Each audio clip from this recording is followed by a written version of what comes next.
Y bueno, pues a nombre del Centro de Estudios de Historia de México, Fundación Carlos Slim, te damos la bienvenida a esta conferencia que lleva por título Liberalismo Mexicano en el siglo XIX. Voy a leer unos 3 renglones nada más de tu amplísima trayectoria, para quien no te conozca.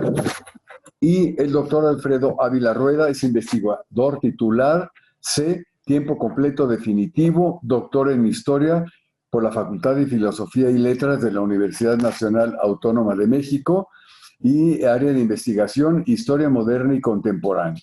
Ha recibido muchos reconocimientos, voy a citar solamente dos: la beca Eulalio Ferrer, otorgado por la Universidad de Cantabria en el 2018, distinción Universidad Nacional para jóvenes académicos en el área de investigación en humanidades, otorgada por la Universidad Nacional Autónoma de México.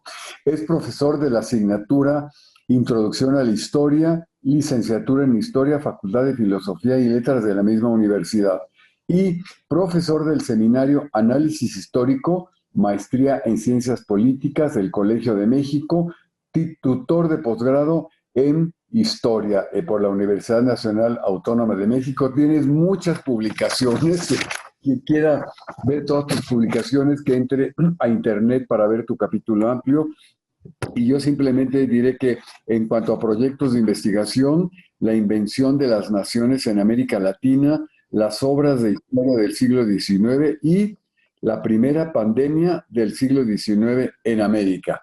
Pues Alfredo, te agradecemos enormemente tu tiempo, tu generosidad, y te escuchamos con un gran gusto y un gran interés. Manuel, mil gracias a ti en lo personal, porque sé que siempre has estado muy al tanto, muy preocupado por hacer llegar las investigaciones que se hacen en el medio académico, hacerlas llegar a un público más amplio, a un público que no es de especialistas, y esa es una labor que se debe reconocer, ¿no? No se trata nada más de hacer divulgación de la historia, sino de buscar a quienes son los más importantes especialistas. Lo hemos visto en este ciclo con Gabriel Torres Puga, con Leti Pérez Puente, Guadalupe Jiménez, que son personas que han dedicado muchísimos años a la investigación de algunos temas y que gracias a ti, gracias a tu trabajo y por supuesto el trabajo del Centro de Estudios de Historia de México, pues podemos llegar a un público más amplio, que no es el de los Por especialistas de eso te siempre. llamamos, porque tú eres uno de los grandes, así muy reconocido Bueno, además. mil gracias a ti en lo personal y gracias por supuesto al Centro de Estudios de Historia de México por permitirme participar en este ciclo tan interesante sobre relaciones entre la Iglesia y el Estado. Y algo con lo que voy a empezar en esta participación es acerca de cómo esos nombres, Iglesia y Estado, que hoy nos parecen tan comunes, que hoy nos parecen tan claros, aunque si los empezamos a pensar ya no resultan tan claros, pero por lo menos tenemos una noción de que se trata de cosas diferentes, pues en realidad no lo eran. Todavía a comienzos del siglo XIX. Y esto es algo que me parece muy importante recalcar. Más que hablar del periodo del liberalismo como un periodo en el que se consiguió la separación entre Iglesia y el Estado, que es un poco lo que siempre nos han enseñado. El liberalismo mexicano condujo a la separación de la Iglesia y el Estado. Lo que tendríamos que ver es cómo se fue creando una cosa llamada Iglesia, en el sentido que la entendemos ahora, y una cosa llamada Estado, en el sentido en que la entendemos ahora. Porque del siglo XIX, en realidad se trataba de un fenómeno completamente distinto. Se trataba del gobierno de la población y de toda la población de la Nueva España, de la monarquía española y después del México independiente es población católica, pues entonces se trata del gobierno civil y espiritual de toda esa población. A lo que quiero decir es que en realidad no existía el concepto de una iglesia diferenciada del gobierno y tampoco hay una concepción de un Estado diferenciado de los aspectos religiosos. ¿Y esto dónde lo podemos ver y cómo lo podemos entender? Vamos primero a la parte formal de las cosas, a la parte que da estructura legal a los nuevos países que se formaron después de la caída del gobierno español en Hispanoamérica. Y me refiero a las constituciones. En todas las constituciones que se firmaron, que se declararon y que sirvieron de base a los países que nacieron después de las independencias, en todas se establece que la religión única, la religión del Estado, es la católica. Y que las nuevas instituciones que se crearían a partir de las independencias, debían tener de manera fundamental el objetivo de sostener la religión, de sostener a la iglesia, de sostener a la iglesia como institución, de sostener el culto y de procurar que se hiciera además un culto de una manera con esplendor. Es decir, no solamente hay que mantener el culto, sino que este culto tiene que hacerse de una manera muy llamativa, de una manera muy digna, para que se siga siguiendo el objetivo que tiene esa iglesia. Y el objetivo que tiene esa iglesia, para decirlo de una manera muy simple y por lo tanto mal, pero el objetivo fundamental es que todas las personas que están en esa grey se vayan al cielo derechito con todo y zapatos. Ese es el objetivo último. Es decir, el objetivo es que las almas de toda esta población se salven dentro de un orden que se supone es trascendental, es un orden que no es histórico, es un orden que es eterno, establecido por una divinidad. Y ese orden es el que tiene que dar sentido a la actuación de gobierno, de arzobispos, de obispos, de ministros de lo sagrado, pero ese orden también tiene que dar sentido a la actuación de presidentes, de diputados, de presidentes municipales, de cualquier clase de funcionario en aquel momento. Y esto es algo que debemos recordar constantemente. No se trata de áreas distintas. En ese entonces no se conciben como áreas distintas del quehacer del gobierno. El gobierno lo mismo está para salvaguardar la moral, que no se podía entender de otra manera sino cristiana, como para sostener principios que hoy consideramos laicos, como la educación, el fomento de la educación, el fomento de la economía, el fomento de la soberanía nacional, de la defensa de las instituciones del nuevo Estado. En aquel momento no se pueden entender una cosa sin la otra. Y esto lo podemos ver de una manera mucho más clara en la actuación de esas autoridades. Ya les digo que tenemos un marco regulatorio general y este marco regulatorio general establece con toda claridad que la Iglesia Católica es la única en el Estado mexicano, pero también esto sucede en todas partes de Hispanoamérica, y además de ser la única que el Estado debe promover. El culto, debe protegerlo, debe hacer que que se haga de una manera lustrosa, que se haga de una manera rica, de una manera que sea muy llamativa para fomentar precisamente la devoción de los fieles. Además de la parte normativa, pues tenemos la parte humana. ¿Quiénes son las personas que hicieron finalmente estos documentos constitucionales? Sabemos que en el caso de México y de otros países de América Latina, esta primera tradición constitucional es una tradición constitucional de origen liberal. Y de ahí el título de esta sección del curso que ustedes están tomando sobre Iglesia y Estado. De ahí la introducción de este término que es liberalismo. Y a lo mejor es un error que yo cometí porque debía haberlo dicho desde que me invitaron. No debería decir liberalismo, debería decir liberalismos. Porque, como vamos a ver, en realidad se trata de tradiciones que genéricamente tienen algunos componentes comunes, pero que son diferentes en muchos otros. Y para el tema que nos interesa acá, el de relaciones Iglesia-Estado, pues hay una diferencia fundamental entre lo que podríamos considerar el primer liberalismo, que es al que me voy a referir en este momento, y luego el liberalismo ya de la segunda mitad del siglo XIX, que tiene características diferentes. De eso voy a referirme, pero no me voy a meter tanto porque después viene la conferencia de Patricia Galeana, en su momento, sobre relaciones Iglesia-Estado en la época del Imperio de Maximiliano, pero me imagino que ella dará un contexto precisamente sobre toda esa época de Juárez, no únicamente sobre Maximiliano, pues. Entonces por lo menos tenemos dos grandes liberalismos. El primero, al que me referiré, es este de origen español. Ese liberalismo que se impulsó con la Constitución de Cádiz de 1812, en la cual participaron para su redacción y para su promulgación no solamente diputados españoles nacidos en España. Alguien podría decirme, oye, pero si son españoles que nacieron en España, sí, pero en aquella época hay que recordar que España también incluía a los dominios americanos. Entonces había españoles, es una constitución española, pero no en el sentido que hoy le daríamos a ese término, sino en un sentido mucho más amplio. Había diputados que salieron de Nueva España. Hubo diputados de Nueva España, hubo diputados del Río de la Plata, en lo que es Argentina, del Perú, de Venezuela, de Chile, de las islas del Caribe. Incluso llegó a haber algún diputado, pero llegó demasiado tarde, de las Filipinas, y llegó un diputado también de Nuevo México, ese territorio que es un estado de los Estados Unidos, que, como dije, llegaron ya muy tarde. El diputado de Santa Cruz de Nuevo México llegó después de que se había jurado ya la Constitución y pues llegó, pasó lista y tal, y tuvo que regresarse. Es inevitable, ¿no? Las enormes distancias del Imperio Español en aquella época, pero también la lentitud de las comunicaciones, que ellos creían que eran muy rápidas, ¿no? Para ellos era rapidísimo ya atravesar el Atlántico en 2 meses. Bueno, pero en realidad, desde nuestro punto de vista, son muy, muy lentas.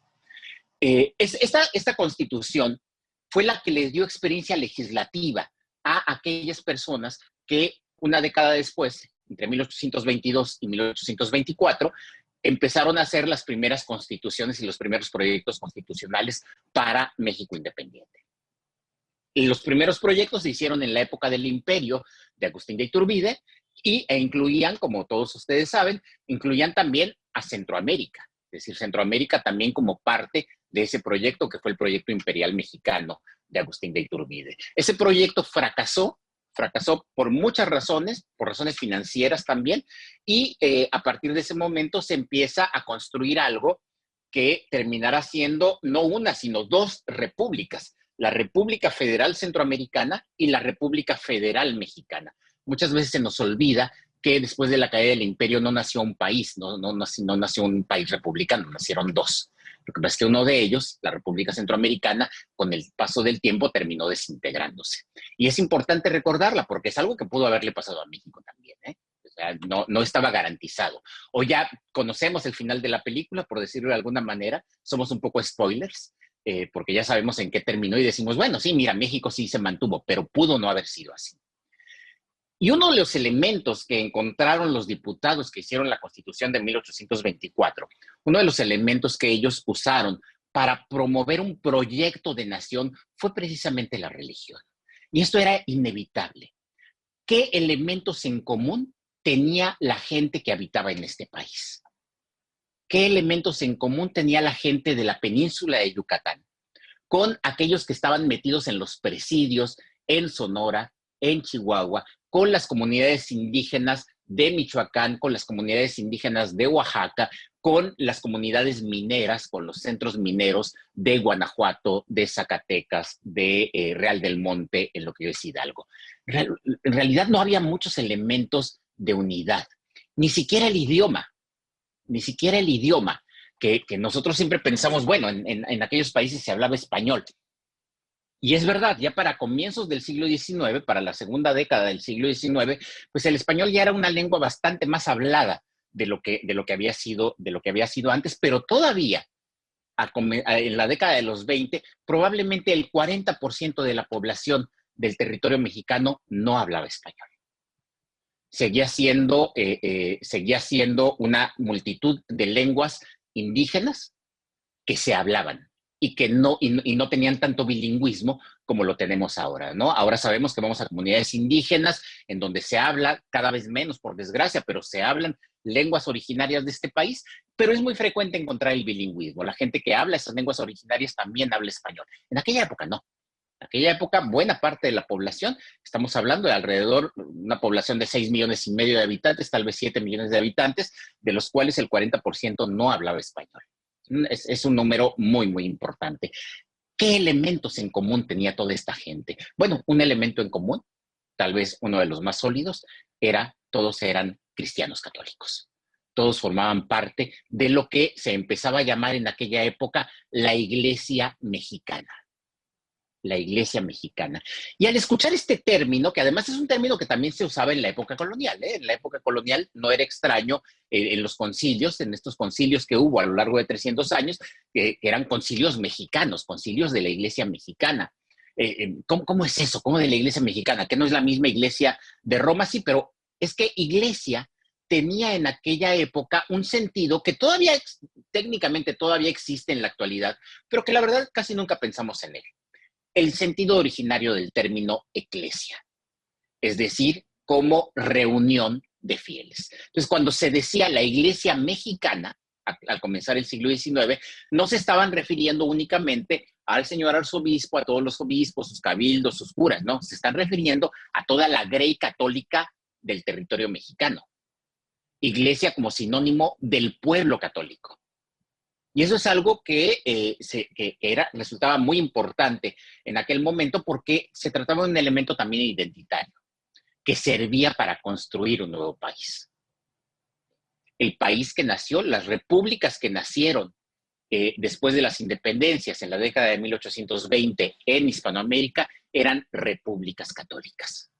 Y el apellido, repúblicas católicas, el apellido no sobra. En realidad se trata de un elemento central de la identidad de aquellos países. ¿Cómo funciona esto de la República Católica? Vamos a tratar de verlo más a pie de tierra, para no quedarnos únicamente con estas grandes decisiones. Después vamos a hablar de esas decisiones, pero vamos a pie de tierra. Recientemente he estado consultando, de hecho todavía tengo que seguir, el archivo histórico del Arzobispado de México. El archivo histórico del Arzobispado de México, que se encuentra aquí en la Ciudad de México, por ahí por la calle de Durango, en la colonia Roma, que además merece mucho la pena visitar, no sé, para darse una idea de lo que guarda esta institución.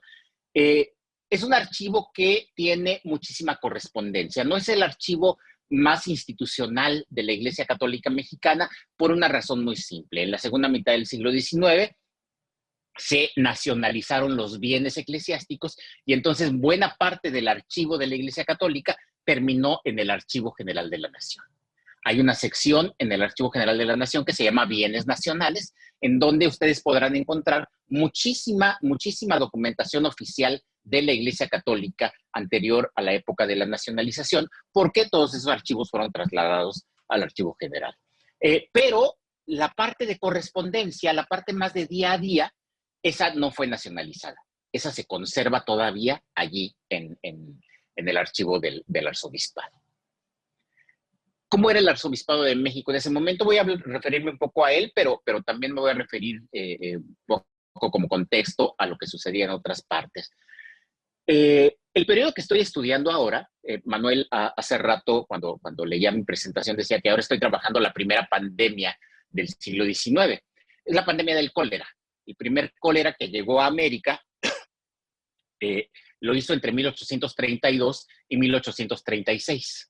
Fue, por supuesto, devastador, no tanto en términos demográficos, quiero decir que la gente se moría más de viruela que de cólera, pero fue devastador porque se trataba primero de una enfermedad desconocida. Nadie tenía idea de cómo funcionaba esa enfermedad, nadie sabía cómo se transmitía. Había personas que creían que ni siquiera era contagiosa. Y además, no sé, esperaría que no, pero sí, tal vez algunas personas que me están viendo saben, los síntomas del cólera son verdaderamente terribles, terribles. Son síntomas que horrorizan por la manera como esta enfermedad transforma el cuerpo de las personas, los demacra en cuestión de 24 horas. Es un espectáculo muy atroz. Este cólera que llega en concreto al Arzobispado de México en 1833 provocó, por supuesto, la reacción de todas las autoridades. Y las autoridades eclesiásticas no se quedaron atrás. Las autoridades eclesiásticas también participaron. Y este es el punto al que quiero llegar. Participaron de la mano de las autoridades civiles en este proceso. No se separaron. Nunca consideraron que se trataba de cosas diferenciadas. Era deber de las autoridades, sin importar si es una autoridad eclesiástica, una autoridad militar, una autoridad municipal, eso no importa, es deber de las autoridades proteger a la población frente a esta terrible enfermedad de la que no se sabe nada. Entonces, revisando precisamente estos documentos, me encuentro cómo funciona el día a día de la relación, de lo que hoy llamamos relación Iglesia-Estado. Y que en aquella época, como dije hace rato, pues no, ni siquiera es relación Iglesia-Estado porque todos están en el mismo barco. El cólera llegó a México en 1833, en un momento en el que la Iglesia mexicana está en condiciones muy frágiles, en condiciones de mucha vulnerabilidad. Y esto fundamentalmente por una razón, porque Roma no había reconocido la independencia de los países hispanoamericanos. Hay que recordar que en el momento de la independencia, España decide no reconocer a los nuevos países, y Roma, que considera que España es uno de sus principales aliados en la defensa de la religión, decide, por lo tanto, seguir el mismo camino y no reconocer la independencia de estos países. ¿Cuál fue el problema? La independencia en el caso de México se dio de 1821. Imagínense, estamos ya en 1833 y no se han nombrado nuevos obispos. Porque claro, si no hay reconocimiento, no se nombran nuevos obispos. Los obispos, como ustedes saben, en la época colonial, en la actualidad también, pues no suelen ser los jovencitos. Los obispos, por lo general, eran hombres que ya tenían una trayectoria muy larga dentro de la institución, muchos de ellos eran mayores, y pues el resultado es que a lo largo de esta más de una década, que no hubo relaciones entre Roma y México, pues algunos de ellos murieron. Algunos de ellos perdieron la vida en ese lapso de tiempo, y las diócesis empezaron poco a poco a quedarse sin cabeza. Eso sucede con la diócesis de Sonora, que estaba encabezada por un carmelita descalzo, que seguramente Manuel sabe muy bien, de don Bernardo del Espíritu Santo, que por supuesto Bernardo del Espíritu Santo, cuando fue electo obispo en Sonora, pues ya era muy mayor. Entonces poco tiempo después muere y no vuelve a haber obispo en Sonora hasta mucho tiempo después, hasta finales de los 30. Lo mismo pasa en Michoacán. En Michoacán, recuerden ustedes que después de la muerte de Antonio de San Miguel, todavía en la época colonial, se había nombrado a Manuel Abad y Queipo como nuevo obispo de Michoacán, pero ni siquiera fue consagrado, siempre fue como obispo en funciones. Y el resultado es que de Michoacán sigue sin cabeza en esa época. En México, en el arzobispado de México, Pedro José Fonte, el arzobispo, decidió irse del país después de la independencia. México se independiza en el 21. En 1822, Pedro José Fonte se va de México y dice: yo no quiero nada que ver con este país independiente. Y entonces se queda sin cabeza el arzobispado de México, el arzobispado más importante por el número de población que tenía a su cargo. Se queda sin cabeza durante más de 10 años, alrededor de 15 años. Lo mismo sucede en otros lados, en Oaxaca, en Chiapas, en Yucatán. En Puebla no. Puebla es un caso excepcional, porque en Puebla se había nombrado un obispo, Antonio Pérez Martínez, que todavía estuvo presente algún tiempo, y luego se nombra un obispo también mexicano que lo sustituye. Entonces Puebla tiene más continuidad, pero en el caso de las otras diócesis y del propio arzobispado, lo que tenemos es que falta mucha gente. Como ustedes saben, cuando falta el obispo o el arzobispo, gobierna el cabildo. El cabildo se convierte en cabildo sede vacante, que se encarga de las funciones de gobierno, pero con los cabildos sucedió algo también parecido. Buena parte de los integrantes de los cabildos pues eran sacerdotes, eran dignatarios eclesiásticos que ya tenían una trayectoria muy larga, muchos de ellos eran mayores, muchos de ellos ya en la práctica no podían gobernar. Otros de ellos, de origen español, habían sido expulsados a partir de 1827 con la ley de expulsión de españoles. Como habían nacido en España, aunque ya llevaban muchos años viviendo en territorio primero novohispano y después mexicano, la ley de expulsión de españoles los alcanzó y muchos de ellos se fueron. Allí había, por supuesto, también persecución política. Uno de los que salió fue nada más y nada menos que Matías de Monteagudo, Matías, el canónigo de México, Matías de Monteagudo, que pues era había participado en los ejercicios espirituales de la profesa. Ustedes saben, cuando en 1820 y 1821, desde la Iglesia Profesa de la Ciudad de México, se está organizando un plan de independencia, el plan que después va a echar a andar con cambios Agustín de Iturbide. eh, todos ellos se van. Entonces tenemos una iglesia que es muy frágil por el número de personas que le están gobernando. Y también, como dije antes, si no hay autoridades eclesiásticas, la formación de nuevos sacerdotes y sobre todo la ordenación de sacerdotes, pues también estaba en problemas. Y esto es algo que vemos que afecta a la población cuando llega el cólera en 1833. Me he encontrado, todavía me falta buscarlo más para el Arzobispado de México, pero para el caso de Chiapas, por ejemplo. En el caso de Chiapas, se empieza uno a encontrar correspondencia de comunidades indígenas que se dirigen al obispado diciendo, no tenemos sacerdote, no hay sacerdote. En este pueblo no hay sacerdote porque el que teníamos era uno muy viejito que ya se murió, o teníamos otro que decidió irse desde hace algunos años y no tenemos sacerdotes. Y ustedes podrán decirme, bueno, no hay demasiados sacerdotes, hay pocos, pero bueno, hay algunos y van y dan misa, sí. El problema es que hay cólera. El problema es que hay cólera. Yo no lo sé, esperaría que ahora ustedes me dijeran algo de eso, pero yo no lo detecté tanto ahora con el COVID. Como que no fue un asunto que llamara tanto la atención de los medios. Pero para una sociedad católica como la mexicana, y mucho más una sociedad católica como la mexicana del siglo XIX, una cosa fundamental es tener servicios espirituales antes de morir. Cuando una persona está moribunda, se le tienen que dar servicios espirituales, consuelo espiritual y el ungüento. Lo que antes se llamaba extrema unción, que ahora es la unción de los enfermos, es un término que se prefiere usar en la actualidad, pero que todavía en el siglo XIX era la extrema unción, es decir, la última antes de morirse y el perdón de los últimos pecados, porque ustedes bien lo saben, las personas que sean católicas, entre quienes me escuchan, o que tengan relación con personas católicas, pues si te mueres con pecado no vas al cielo. Y recuerden ustedes que para aquellas personas, para muchos de nosotros todavía, pero para aquellas personas, el cielo y el infierno existían, eran bien reales. Entonces, imagínense ustedes a esta población en Chiapas que no tiene sacerdotes o que el sacerdote de la parroquia vive en una comunidad que está a 6 horas de distancia y que tiene que atender a la gente de la comunidad donde está. ¿Cómo le hace para trasladarse a otro pueblo en donde también se le está muriendo la gente? Las instituciones eclesiásticas terminarán resolviéndolo, dándole facultades a algunos laicos para que hagan la extrema unción y algunas otras cosas, pero se necesita un sacerdote.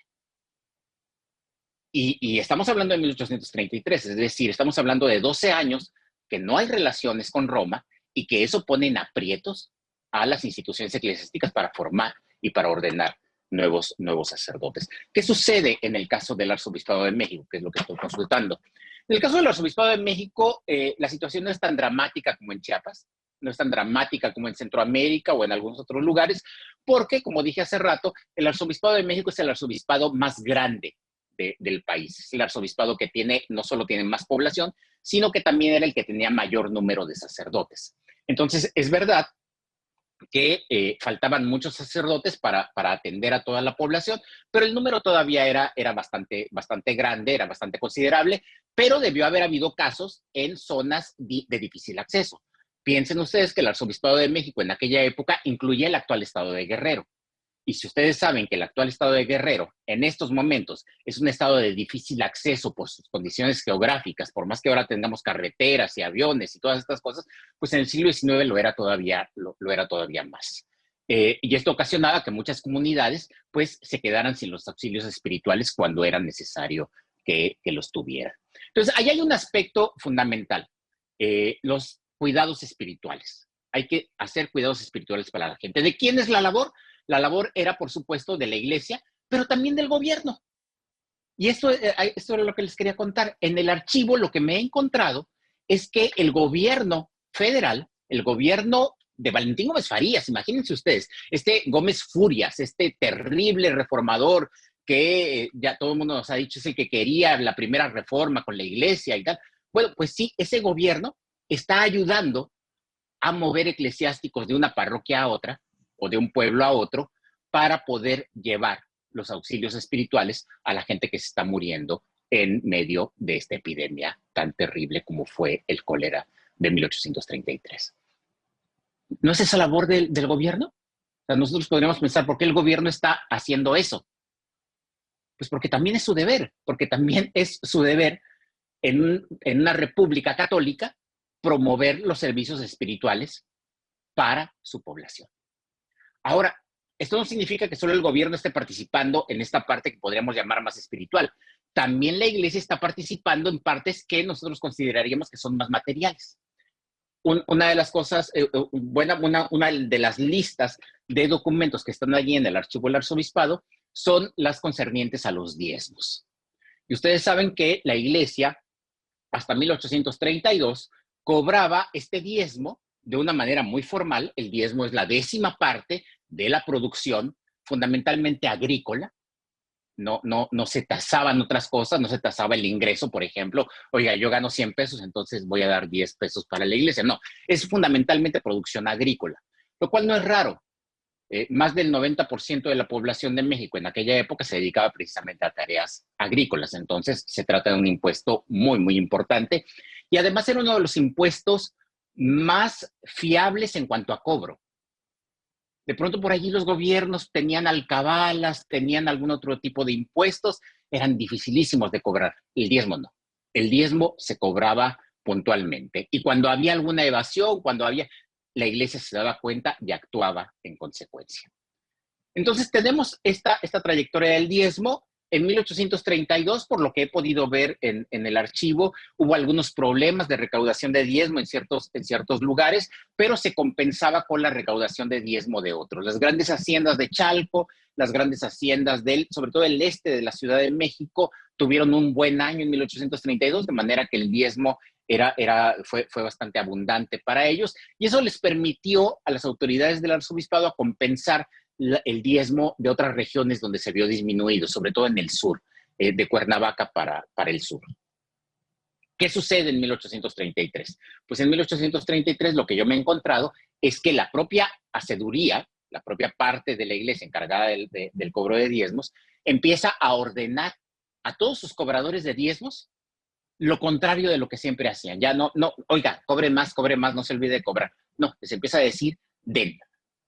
Y empiezan a mandar recursos en pesos, pero también recursos en grano a distintas comunidades para atender las necesidades físicas de esta población que, pues, ante un espectáculo tan terrible como es el de una epidemia inesperada, pues disminuye su capacidad de trabajo, disminuye su capacidad de producción, y entonces muchas de estas comunidades empiezan a pasar hambre, y la iglesia entra a solucionar ese problema con los excedentes que había tenido el año pasado. Entonces, allí lo que tenemos es otra vez esta colaboración. La iglesia, la parte más institucional de la iglesia católica, colabora en el mantenimiento físico de las poblaciones, a las cuales les lleva comida, les lleva dinero, les lleva grano, les lleva otros bienes para solucionar sus problemas en una situación de emergencia como la del cólera. Al mismo tiempo que el gobierno también está colaborando en llevar sacerdotes a distintas comunidades para solucionar problemas espirituales. Hoy nos costaría trabajo entender eso, ¿no? Que la iglesia se mete en asuntos que uno supondría que son del gobierno municipal, y que el gobierno federal se mete en asuntos que uno supone que son de cuidados espirituales, pues ahí el gobierno no tendría nada que hacer, ¿no? Eso es cosa de la iglesia. Allí se están metiendo. Y es 1833, quiero decir que no es un año cualquiera, es el año en el que Valentín Gómez Farías, el vicepresidente de la República en funciones de gobierno, y un Congreso muy radical, un Congreso muy liberal, han decretado que a partir de ese momento el pago del diezmo no es obligatorio. A partir de 1833, Valentín Gómez Farías declara que ya no habrá coacción civil para el pago del diezmo. Es decir, que si tú no pagas el diezmo, no van a llegar los policías o los militares a obligarte a pagarlo. Ya es algo que queda en tu conciencia. Y por supuesto que hay quejas, por supuesto que los obispos, el de Puebla, por supuesto que los clérigos empiezan a decir, no, es que qué terrible que el gobierno nos esté haciendo esto, pero al mismo tiempo están ayudando al gobierno. Se quejan de que el gobierno ya no los va a ayudar a cobrar el diezmo, pero al mismo tiempo ayudan al gobierno, y ayudan al gobierno porque no tienen otra opción, porque el objetivo del gobierno y de la iglesia es básicamente el mismo, el bienestar de los feligreses. Y el bienestar de los feligreses es un bienestar espiritual, es un bienestar moral, pero también es un bienestar físico. Así de simple, que no esté sufriendo la gente muriendo por una enfermedad desconocida. Todo esto para decir que hay es muy intrínseco, incluso cuando en términos del alto gobierno estamos viendo el pleito, que si el gobierno se está metiendo a la educación, que si el gobierno se está metiendo y quitando diezmos, aun cuando vemos eso en el alto gobierno, abajo, en el día a día, calle a calle, están colaborando. El sacerdote y el presidente municipal están colaborando constantemente porque tienen un único objetivo. Y esto me lleva a otro elemento de ese primer liberalismo. ¿Cuál es la intención de estos reformadores, de los reformadores como Valentín Gómez Farías frente a las instituciones eclesiásticas? Pues no es la separación, no es separar la Iglesia del Estado. De hecho, cuando vemos los decretos, cuando vemos las medidas tomadas por el Congreso, por el presidente, pero también por congresos estatales y por gobernadores, lo que vamos a ver es que nunca se plantean que la Iglesia tenga que estar separada del gobierno civil. Al contrario, lo que ellos sugieren es que la Iglesia, las instituciones eclesiásticas, se incorporen en el gobierno civil y que el gobierno civil las gobierne. Que el gobierno, que el presidente, que los gobernadores tengan el mando de la Iglesia civil. ¿Cómo es esto? ¿De qué se trata? Bueno, sabemos que hay antecedentes. Sabemos que en el caso de España, por ejemplo, el rey de España, el jefe de la monarquía española, lo que hoy llamaríamos el jefe de Estado, tenía gobierno sobre los eclesiásticos. ¿Cómo tenía gobierno sobre los eclesiásticos? Por el regio patronato. El patronato, ya ustedes tuvieron una conferencia sobre esto, el patronato le daba facultades al rey de España en el gobierno de la Iglesia. ¿Qué otros ejemplos hay? Bueno, pensemos en el Reino Unido, en Gran Bretaña. El rey de Inglaterra y también rey de Escocia y el jefe de Estado del Reino Unido es cabeza, ya desde entonces era cabeza de la Iglesia anglicana.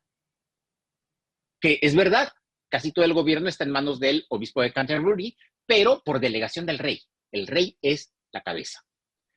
Pensemos en otros ejemplos, en ejemplos republicanos. En el caso de Francia, en la Francia revolucionaria, hubo una constitución civil del clero.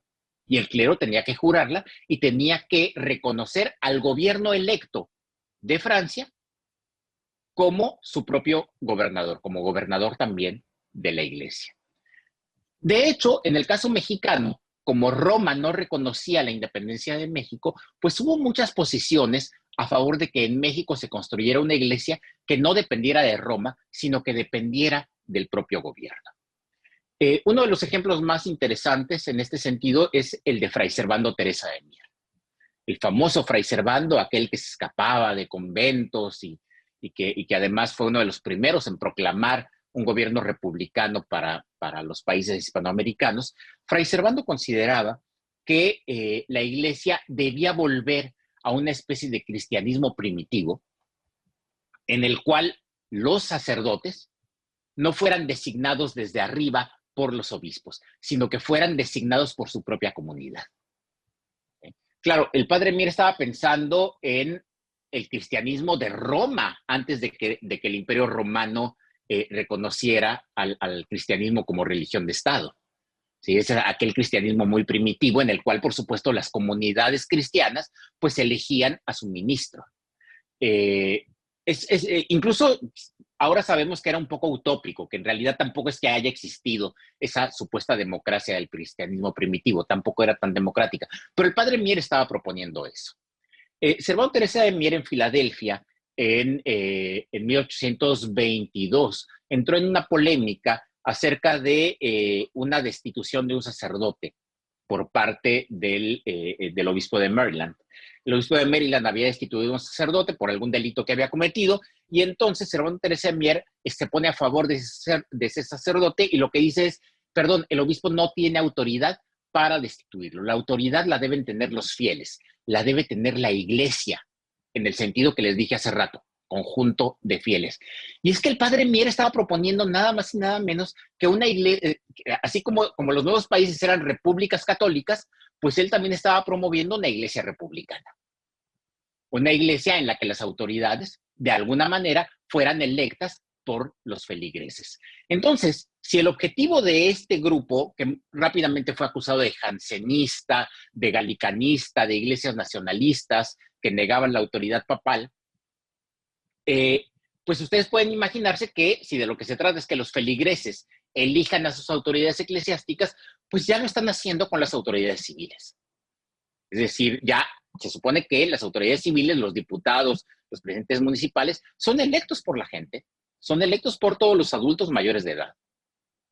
Entonces, los adultos mayores de edad, a la hora que van y votan por el presidente municipal o cuando votan por el diputado, no por el presidente, porque el presidente se vota de manera indirecta, están delegando su autoridad, no solo como ciudadanos, sino también como católicos.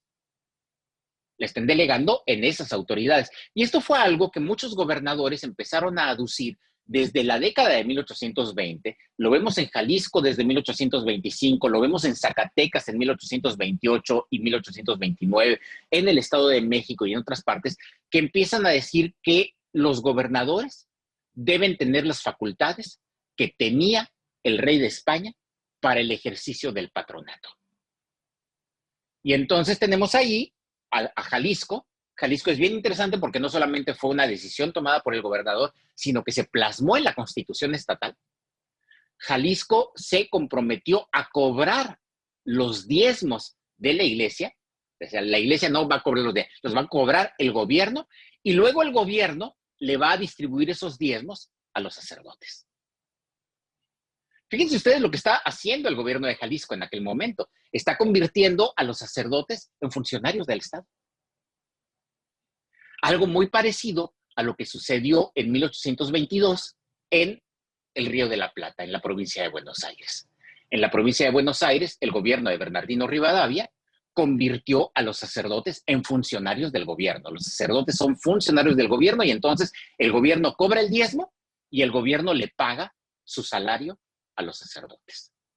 Y en el caso de Jalisco, además, es muy interesante ver cuáles son los argumentos que se usaban en ese momento, porque uno de los argumentos era que había algunas parroquias muy ricas, algunas parroquias como, por supuesto, en la ciudad de Guadalajara, en Bolaños, que es un real minero importante, en zonas productoras ricas, allí hay parroquias muy ricas porque reciben mucho dinero, pero también había parroquias muy pobres. Y lo que decían los legisladores de Jalisco cuando hicieron la Constitución es que eso resultaba injusto porque muchos sacerdotes vivían en la opulencia y muchos sacerdotes no tenían ni para comer. Y entonces lo que deciden es que el Estado se encarga de dar un sueldo uniforme a todos. Todos van a recibir el mismo sueldo. Solución interesante, solución inteligente. Pero aquí hay un problema que no consideraron los gobernadores de los estados. En 1828 y 1829, la legislatura de Zacatecas y el gobernador Francisco García Salinas se les ocurre una cosa parecida. Vamos a centralizar el cobro del diezmo y que sea el gobernador de Zacatecas el que cobra el diezmo y luego paga un salario a los sacerdotes. Magnífico. El problema es que Zacatecas no tiene una diócesis. El problema es que Zacatecas, la mayor parte de Zacatecas depende precisamente de la diócesis de Guadalajara. Y la parte norte, la punta norte del estado, dependía de la diócesis de Durango. Y es verdad que la parte que depende de Durango es una parte muy chiquita, pero son las minas de Fresnillo y Sombrerete, que son riquísimas. Entonces, no es una tajada, en términos económicos, no es una tajada menor. ¿Con qué derecho el gobernador de Zacatecas va a cobrar diezmos que le corresponden a la diócesis de Durango? Entonces el gobernador de Durango dice, espérate, ¿cómo está eso? Que tú te vas a encargar de cobrar diezmo de una diócesis que tiene la sede en Durango. Y por supuesto el cabildo en Durango va a decir, no, es que ninguno debería cobrarme. Pero tendríamos que hacerlo nosotros, ¿no?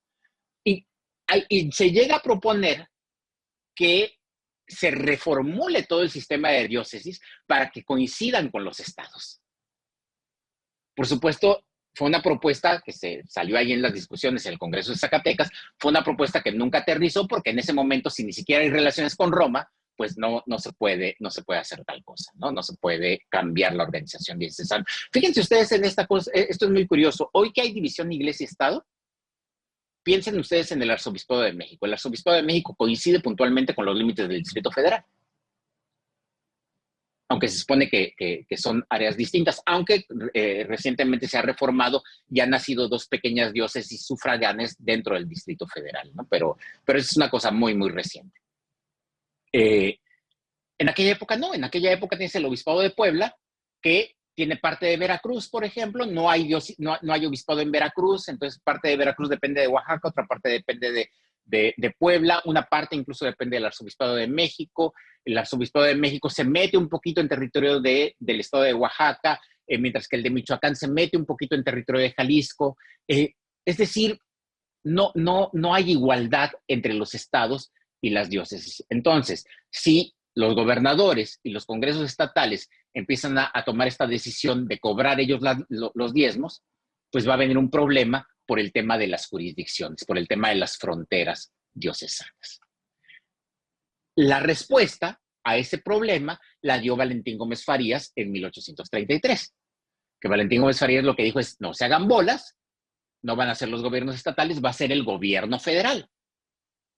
El gobierno federal es el que va a encargarse de la administración de toda la iglesia en toda la república. El problema es que cuando Gómez Farías hace esto, cuando Gómez Farías propone esto, pues todos los eclesiásticos y todos los sectores conservadores se le echan encima. Se le van encima y dicen, no, así no vamos a tratar. Y es que, si lo vemos bien, de lo que se trata es de regular en realidad una práctica que ya venía existiendo. Una práctica en la que los sacerdotes, los obispos, pero también las jurisdicciones que se encargan de la colecturía, ya daban dinero al gobierno. Revisando este archivo, el archivo del arzobispado, algo que aparece constantemente es, hoy vino el presidente municipal de Otumba y vino a pedir recursos. Y entonces el señor colector de este distrito le dio tantos pesos. 200 pesos, 500 pesos, cualquier cantidad. La iglesia ya estaba colaborando con las autoridades municipales, pero siempre lo hacía de una manera independiente. Es la iglesia la que decide cuánto va a dar. No es el Estado exigiéndole una cantidad fija. Y además de estas contribuciones al presidente municipal, porque una cosa es que llegue el presidente municipal, te pida dinero porque no tiene para la administración, pero también los militares. También los militares. Recordemos que México en esa época, pues, vive constantes rebeliones, constantes pronunciamientos. De hecho, en 1832, Antonio López de Santana se había rebelado contra el gobierno de Bustamante y van las tropas en los distintos pueblos y siempre pasan a la iglesia, siempre pasan al templo y dicen, señores, necesitamos dinero. Y entonces los curas lo que hacen es darles algo de dinero. Es una práctica de lo más frecuente. Lo que quiere hacer Gómez Farías es institucionalizarlo, que quede regulado. Y aquí es donde se empieza a presentar la primera diferencia entre lo que después se van a llamar liberales y conservadores. Los liberales, en términos generales, lo que buscan es, en ese momento, subordinar a la iglesia y que sea el Estado el que se encargue de manejar los bienes eclesiásticos, de tener el control sobre los bienes eclesiásticos, de ejercer el patronato regio, sin tener en cuenta la voluntad de los eclesiásticos. Mientras que los conservadores, por supuesto, también quieren el dinero de la iglesia. Entonces, es una institución rica o relativamente rica en ese momento y necesitan ese dinero. La diferencia es que los conservadores prefieren negociar. Los conservadores prefieren negociar con los eclesiásticos y con los dignatarios. Este es el panorama que tenemos de ese primer liberalismo en México. Entonces, si se fijan ustedes, es un liberalismo mucho más ilustrado, es un liberalismo que se parece más a la ilustración, al despotismo ilustrado colonial, de tener control, de que el Estado, antes el rey, ahora el presidente o el Congreso, tengan control sobre la iglesia, manejen sus recursos, se encarguen de distribuirlos de una manera más o menos equitativa, etc. ¿Qué va a pasar de allí al otro liberalismo? Al liberalismo ya de la década de los 50 del siglo XIX, el liberalismo de Juárez, para decirlo de una manera simple, aunque no sea solo el liberalismo de Juárez. Pues bueno, lo que va a ocurrir, de hecho lo que ocurre en medio de estas dos grandes tradiciones del liberalismo es la guerra con Estados Unidos. La guerra con Estados Unidos, que no es algo novedoso, Charles Hale ya lo había dicho desde 1968, cuando publicó aquel maravilloso libro sobre el liberalismo en la época de Mora. La guerra con Estados Unidos ocasionó un gran trauma político nacional en todos los liderazgos del país. ¿Qué hicimos mal? Imagínense ustedes el gran trauma que debió haber sido para todas aquellas personas que participan en la guerra de independencia, que creen que este país, que no lo creen, lo saben, que este país proporciona una cantidad ingente de recursos a España. Cada año salen a España más de 10 millones de pesos por conceptos de impuestos. Y entonces lo que dicen estos hombres es, imagínense, el día que seamos independientes, ese dinero ya no se va a ir a España, se va a quedar aquí. Y este país es enorme, es un país gigantesco, incluso quitando ya Centroamérica, pero sigue siendo un país grande, sigue siendo un país rico. Este país va a ser una potencia mundial. ¿Y qué sucede? Que 20 y pocos años después de la independencia, en 1846, viene una guerra con la República de al lado, con los Estados Unidos, y el país es completamente derrotado y humillado. Pierde la mitad de su territorio, las condiciones del Tratado de Guadalupe Hidalgo son terribles. No piensen ustedes que el Tratado de Guadalupe Hidalgo solamente se quedan con aquel territorio. No, es que México no podía vigilar la frontera. En el tratado quedó establecido claramente que la frontera la iban a vigilar los estadounidenses. Ahora se habla mucho de la frontera militarizada entre México y Estados Unidos, ¿no? Ya saben ustedes que los republicanos mueren de ganas por militarizar toda esa parte. En aquella época era Estados Unidos el que podía mandar efectivos militares a la frontera para cuidarla, los mexicanos no. Entonces el Tratado de Guadalupe Hidalgo es verdaderamente humillante para México. ¿Qué hacen todos estos políticos? ¿Qué hace un Lucas Alamán? Este Lucas Alamán que en los años 30 está haciendo el Banco de Avío, está negociando con la iglesia, está negociando con Roma y está pensando que el país tiene posibilidades en el futuro. ¿Qué hacer con gente como Carlos María de Bustamante? Imagínense Bustamante, este hombre que había estado en el Congreso de Chilpancingo, que estuvo en el Congreso del 24 haciendo la Constitución, siempre estuvo participando en la política, creyendo en México, y después el pobre de Bustamante, un año antes de morir, por cierto, ve la bandera de las barras y las estrellas ondeando en Palacio Nacional, frente a la catedral. Pues es un trauma tremendo para todos ellos y también para la iglesia.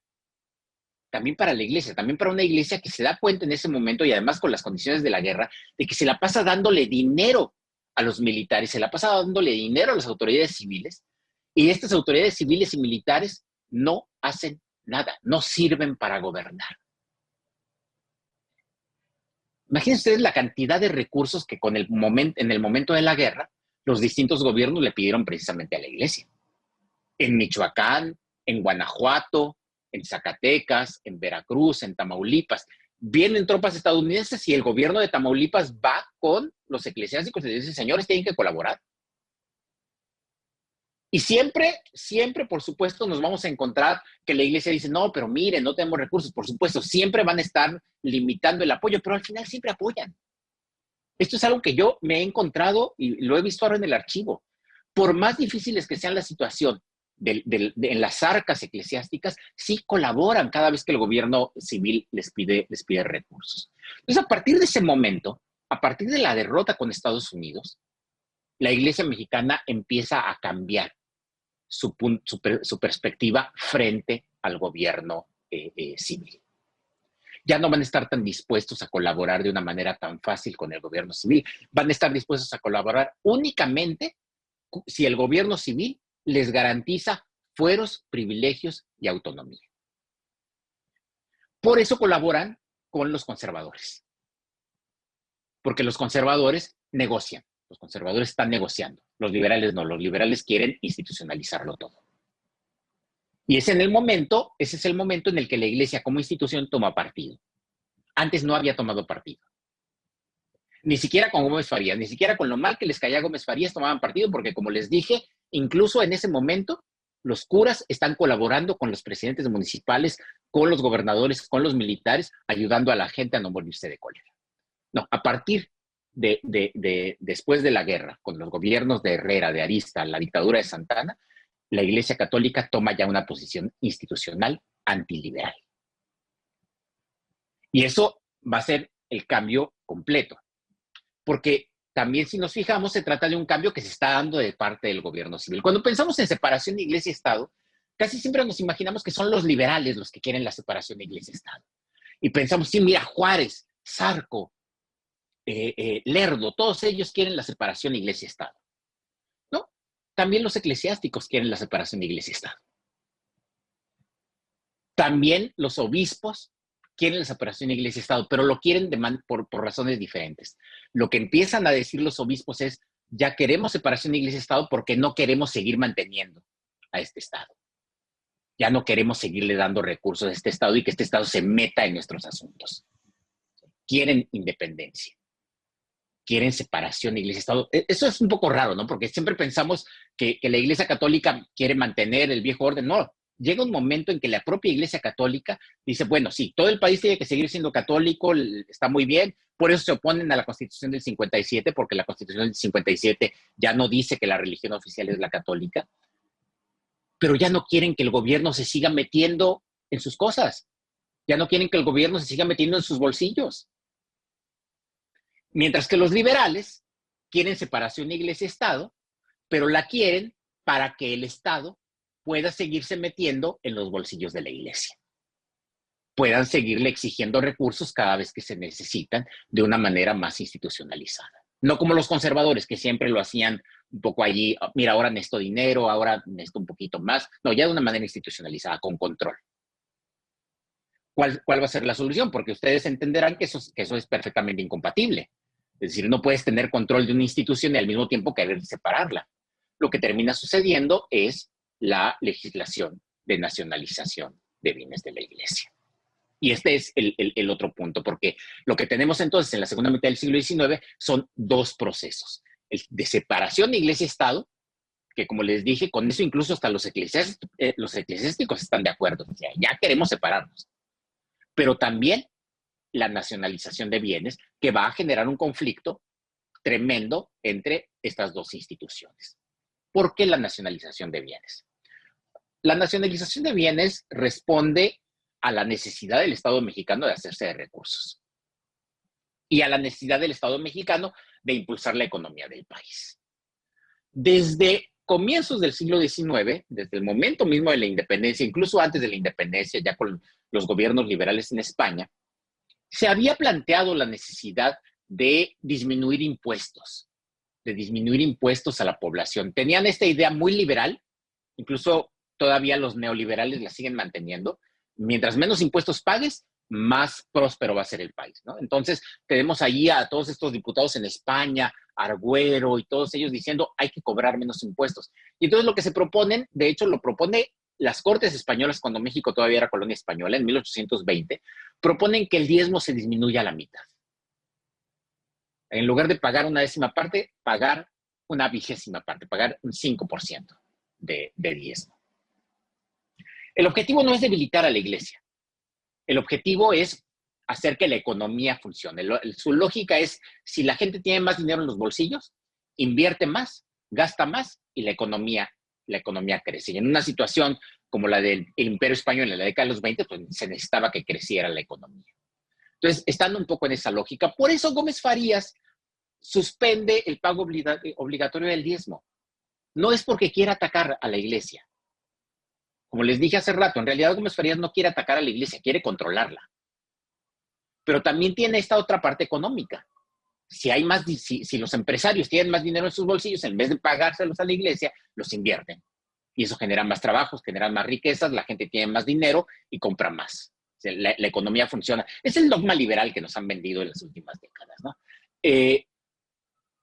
Ya en el momento en el que llega la nueva generación de liberales, esta generación que hace la Constitución del 57, se dan cuenta de que eso no es suficiente, sino que hay que agilizar todavía más el mercado. Y la manera como ellos se encuentran para que el mercado sea todavía más más liberal, en el sentido económico del término, es desamortizar los bienes de manos muertas, los bienes que no se pueden vender y comprar. ¿Y que desamortizan? Los bienes municipales, los bienes de las comunidades indígenas y los bienes eclesiásticos.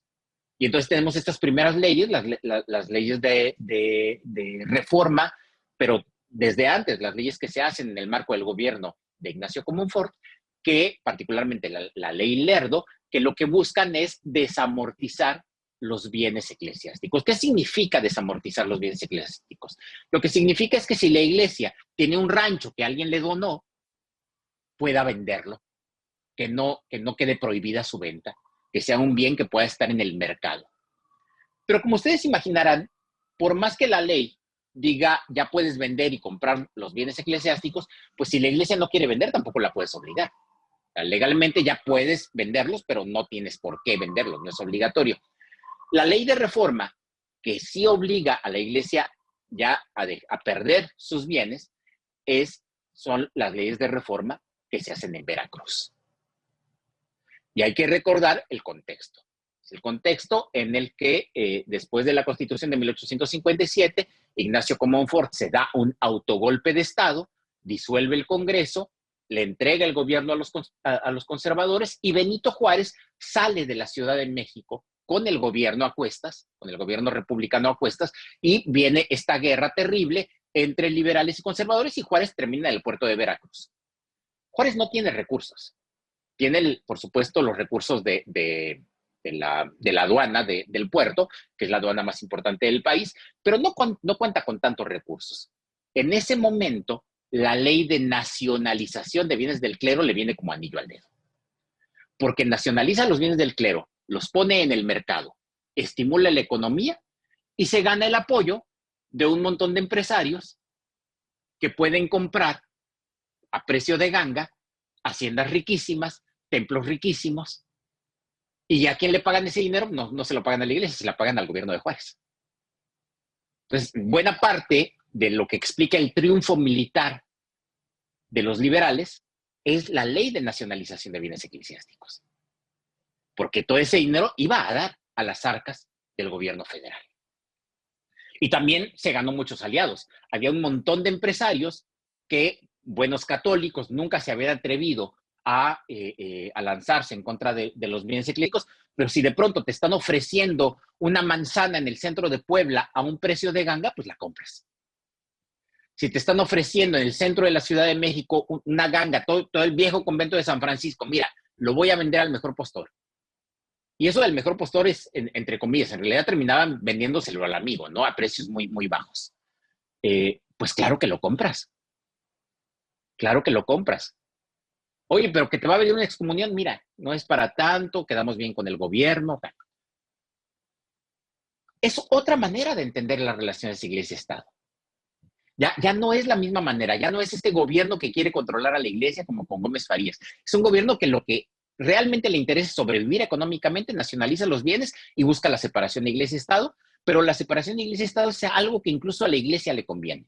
Incluso los eclesiásticos, estoy pensando en Clemente Jesús Murguía, por supuesto, en el obispo de Michoacán, ya quieren separarse del Estado, porque ya no quieren que el Estado le siga chupando la sangre a la iglesia, a la institución.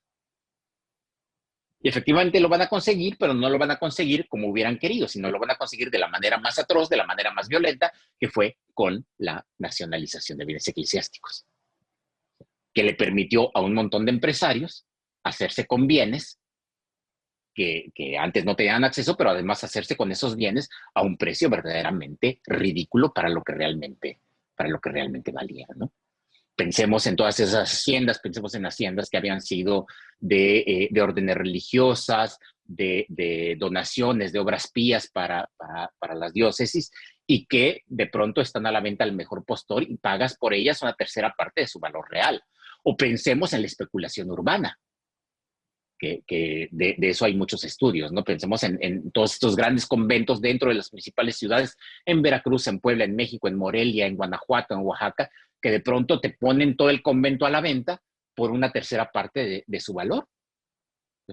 Lo compras y terminas fraccionando aquello y terminas haciendo grandes negocios inmobiliarios, ¿no? Entonces, eso fue lo que terminó dándole la victoria al grupo liberal, que se pudo hacer de recursos fáciles, con bienes que originalmente no eran suyos, eran de la institución eclesiástica, y que debilitaron enormemente a la iglesia en un momento en que la propia iglesia ya también decía, ya, queremos separarnos, ya no queremos seguir manteniendo y que nos sigan metiendo las manos a los bolsillos. Entonces, bueno, poco para concluir, porque ya llevo una hora aquí hablando con ustedes. Para concluir, tenemos dos liberalismos. Por eso dije al inicio, a lo mejor mi conferencia no debe haberse llamado liberalismo e iglesia, no, liberalismos. Uno, el de la primera mitad del siglo XIX, más parecido a la ilustración borbónica, más parecido al despotismo ilustrado. El Estado quiere controlar los bienes de la iglesia, quiere intervenir en los diezmos, no solo en los bienes, en el gobierno de la iglesia, que cobrar los diezmos, pagarle a los sacerdotes, volver a los sacerdotes una especie de funcionarios. Hay una relación intrínseca entre iglesia y Estado, son básicamente lo mismo. Y esto lo vemos a pie de calle, con sacerdotes que colaboran con el gobierno, con presidentes municipales que colaboran con los sacerdotes. Y otra cosa es este liberalismo de la segunda mitad del siglo XIX, después de la guerra con Estados Unidos, en el cual ya ambas partes están cansadas, ya están hartas, la iglesia está harta de seguir manteniendo al Estado, sobre todo un Estado que ha mostrado ser un fracaso, y un Estado que necesita cada vez más recursos y que no le queda de otra más que hacerse de los recursos precisamente de la iglesia. Y detrás de todo esto, la noción de liberalismo económico, de si hay menos impuestos, si hay más libertad del mercado, nos va a ir mejor a todos. Entonces tenemos estas dos visiones. ¿Qué no se discute? No se discute que la gente sea católica. Eso va a ser algo que hasta la Constitución del 57 a nadie se le pasa por aquí acabar, romper con esto. Incluso aquellos políticos que en la primera mitad del siglo XIX decían tenemos que establecer tolerancia de cultos, pienso en Vicente Rocafuerte y en algunos otros, decían, bueno, sí, establecer tolerancia de cultos, pero para que vengan inmigrantes ingleses, para que vengan inversionistas ingleses, no para que la gente de aquí se vuelva protestante. Porque seguían pensando que lo único que le daba identidad a este país era la Iglesia Católica. Entonces, la tolerancia de cultos ni siquiera venía porque, miren, vamos a romper acá. No. Era para que vinieran de otros países a invertir. ¿Sí? Que vengan ingleses, que vengan holandeses, pero no, en la práctica no se discutía mucho eso. Lucas Alamán lo decía de una manera muy clara. Es que lo único que le da identidad a esta nación es la religión. Entonces, ¿cómo vamos a boicotearla? ¿No? ¿Cómo vamos a romperla?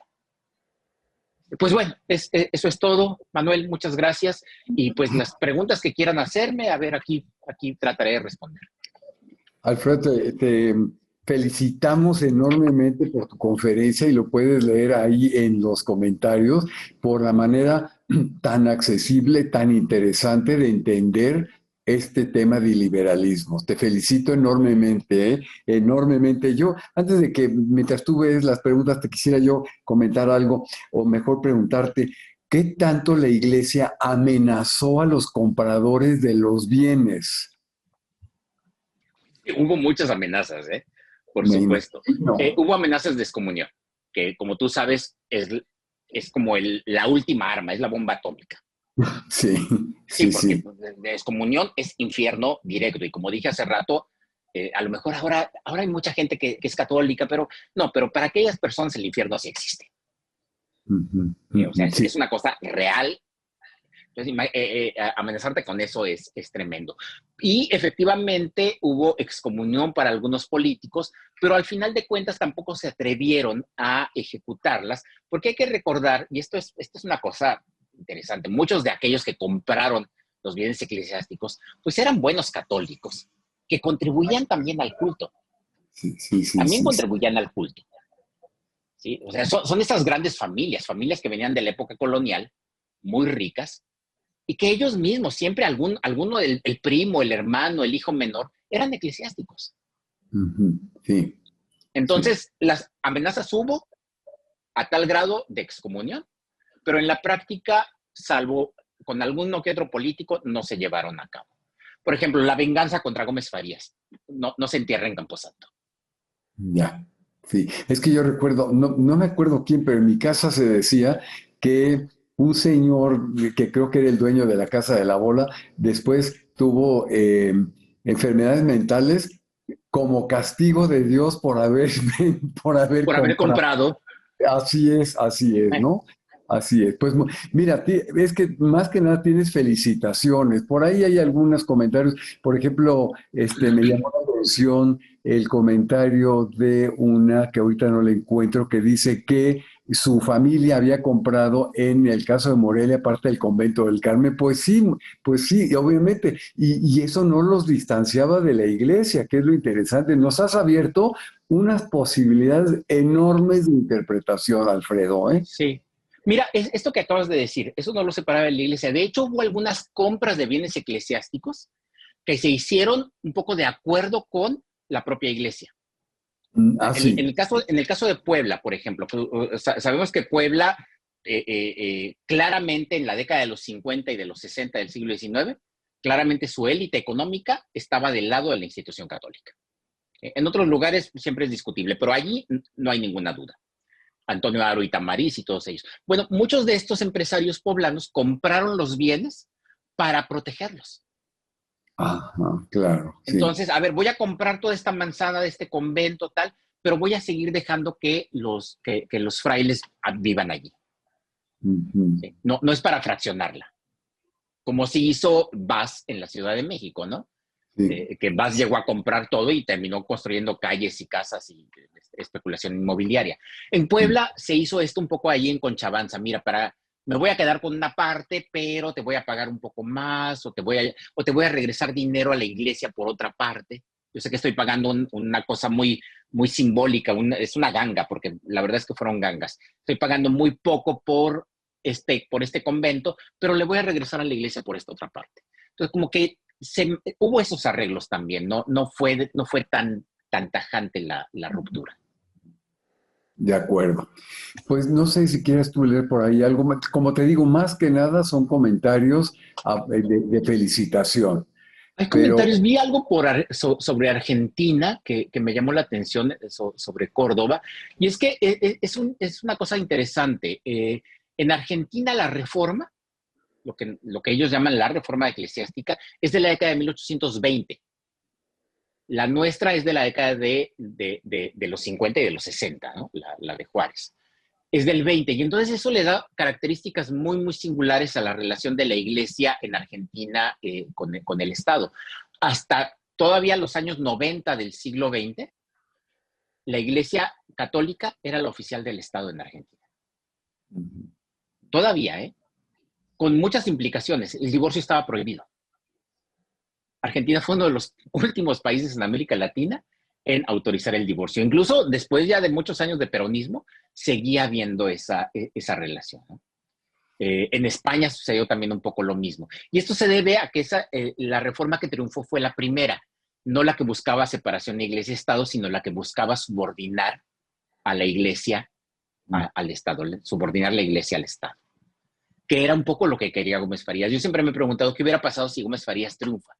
Pues entonces el Estado se hubiera visto en la obligación de mantener también a la iglesia, es decir, de cobrar impuestos y pagarle a los eclesiásticos. Es un modelo diferente. ya. Bueno, hay cosas precisamente sobre Gómez Farías, Lucas Alamán, sobre qué clase de liberalismo. Fíjate que esta pregunta es interesante, porque sí, Lucas Alamán es un liberal en ciertos sentidos, ¿eh? Lo que pasa es que luego pensamos siempre en Alamán como en el Alamán de los años 40, pero Alamán anterior a los años 40 es este hombre que propone industria, que propone banco de financiamiento estatal, es bastante progresista en muchos sentidos. Lo que pasa con Lucas Alamán es que su liberalismo es claramente un liberalismo muy de élite. Se parece mucho al de Mora también. Mora tampoco era un demócrata, ¿no? Es un liberalismo muy de élite, muy de empresas, de vamos a hacer el desarrollo y muy poco dado a elecciones y todas estas otras cosas que pues sí están en el ideario del liberalismo, ¿no? También allí hablan un poco de Mora. Me preguntan sobre el suicidio de Manuel de Miritarán, que mira, yo le dediqué mucho a eso. Y es un tema que yo quisiera seguir trabajando porque me interesa mucho ese tema del suicidio en una época en la que es una cosa impensable, ¿no? Claro, O sea, un claro. suicidio en esa época es, me voy al infierno. Claro, efectivamente, claro. De hecho, con el caso de Miri Terán hubo después un juicio eclesiástico en Monterrey para que la iglesia autorizara que se fuera enterrado en Camposanto. Y la única manera de hacerlo fue decidir que Miri Terán estaba ya con melancolía profunda, o sea, que ya no era responsable de sus actos. Ujú, Y ujú, eso le perdona el suicidio. Y es ujú, una manera de perdonar el suicidio. No eres culpable si no lo haces voluntariamente. ujú. Pero bueno, que es el archivo del subispado de documentos a libros de texto, no he encontrado, pero sí, sé que en otras diócesis los hay. Allí ponen el caso de Guadalajara, donde sí hay libros de texto. Yo no me he encontrado, pero yo nada más he estado consultando hasta ahora 1832, 33 y todavía me falta para un poquito más, ¿no? Lo que a mí me interesa es el cólera y dentro del cólera, mira, estas cosas que uno no se imagina, dentro del cólera, temas como el cuidado espiritual en el momento de la muerte, que son temas que no se han explorado, pero que son bien, bien interesantes. Pues Alfredo, te queremos dar las gracias. Llegaste a 130 seguidores con este tema tan interesante y a veces tan poco conocido, ¿sí? Porque repetimos lo que de repente nos ha llegado y pues tú nos has dado una explicación muy profunda. Te felicitamos enormemente porque a mí en lo personal me encantó tu conferencia, aprendí muchísimo, ¿eh? Créemelo. Así que a nombre del Centro de Estudios, de todos los que nos siguieron, te queremos dar las gracias nuevamente y esperamos tenerte nuevamente aquí con nosotros en el Centro de Estudios. Muchas Claro que gracias. sí, Manuel. Alfredo. Gracias a ti y muchas gracias a toda la gente que se conecta. Igualmente también, y bueno, pues las felicitaciones siguen, y bueno, que quieren que regreses. Sí, sí, te invitaremos pronto, desde luego, ¿eh? Muchas gracias. Gracias, Gracias a Manuel. todos que nos siguieron y nos vemos el próximo miércoles.